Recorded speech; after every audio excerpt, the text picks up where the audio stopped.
गई पहले तो पर्वत के ऊपर, फिर उसने देखा कि ये रुका कैसे है।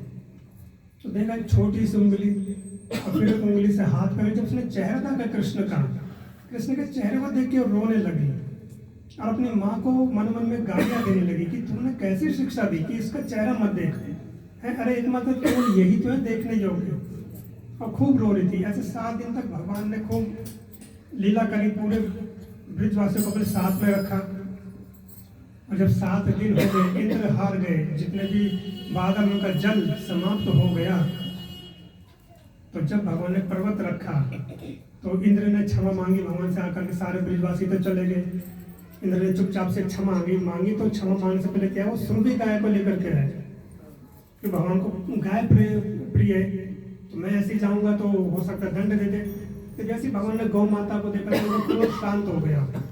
अब गोवर्धन की परिक्रमा करते हैं, अब खैर आप पता नहीं कहाँ से करते, लेकिन हम तो बिल्कुल अंदर से करते हैं, बिल्कुल अंदर से। गोवर्धन के पास में है तो पीछे सुरभि कुंड है। जब भगवान का उन्होंने अभिषेक किया तो गोविंद कुंड में जो दूध गया था तो पीछे सुरभि कुंड है पीछे, तो वहां पर सुरभि कुंड भी, जो सुरभि माता के स्तन से दूध निकला था।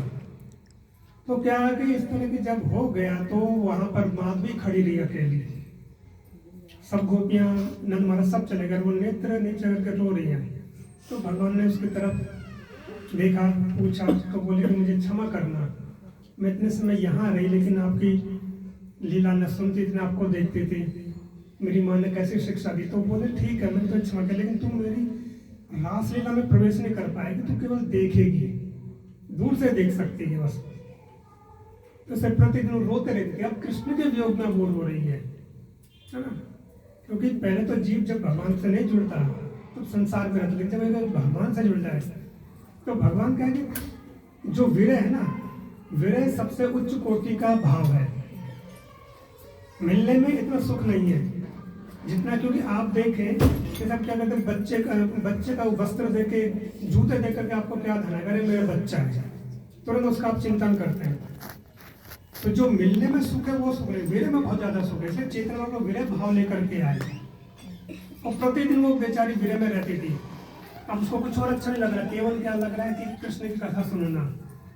आप सुंदर से पूछिए, आज आपने बताओ आपके मित्र ने क्या, आपको सुंदर ने बोला अच्छा अब तुम्हारे ऊपर प्रभाव चढ़ गया उसका, पहले तो मना करते थे, नहीं अब सुना है, वो हमें कथा सुना तो सुनते थे। और रोती वो रासलीला देखती थी कि बाकी गोपियां भगवान से साथ रासलीला कर रहे, लेकिन वो अंदर प्रवेश नहीं करते थे। तो क्या हुआ कि ये कथा आती है बाद में कि द्वापर युग की, जब द्वापर युग में द्वारका की, जब भगवान यहाँ से चले गए थे तो सबके सब गोपियों को भी भगवान लेके गए थे। इसकी मैं चर्चा वैसे कल करूँगा। तो ये गोपी जो माधवी थी, ये भी कहाँ गई थी, द्वारकापुरी। तो द्वारकापुरी जब गई तो वहाँ का ऐश्वर्य देखा था उसने, ये रानिया कृष्ण की कितनी ऐश्वर्य में रहती है, मैं गोपी हूँ, मेरे भाग्य में भी होता। तो भगवान ने कहा तुम्हारी हम इच्छा पूर्ण करेंगे कलयुग में। कलयुग में क्या है कि तुम किसमें माधवी से कहलाओगी, मीरा। वो मीरा जी के रूप में आई, लेकिन फिर भी विरह भाव में रही। तो भगवान ने उसको द्वापर युग तक अपने पास में आने नहीं दिया, उसको खूब तड़पाया। तो इसलिए वो तड़पते थे कि मेरे